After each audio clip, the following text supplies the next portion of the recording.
Praise the Lord. எல்லாம் சந்தோஷமாக இருக்கீங்களா? பிரியமானவர்களே, வேதத்தை நம்ம தியானித்து பார்ப்போம் என்றால் நிறைய அற்புதங்கள், அதிசயங்கள் ஆண்டவராக இயேசு கிறிஸ்து செய்திருப்பார்.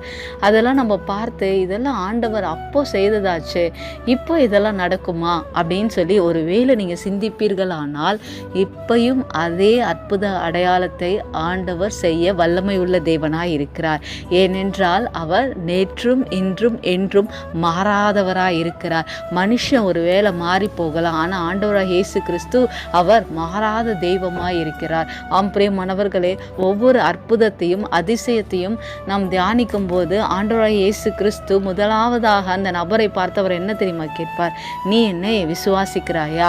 இந்த காரியம் என்னால் செய்ய முடியும் என்பதை நீ விசுவாசிக்கிறாயா அப்படின்னு சொல்லி ஒவ்வொரு இடத்துலையும் ஆண்டவர் கேட்கிறத நம்ம பார்த்துருக்கோம், தியானிச்சிருக்கோம். பிரியமானவர்களே, இன்றைக்கும் ஆண்டவர் அருகில் இருந்தவர்கள்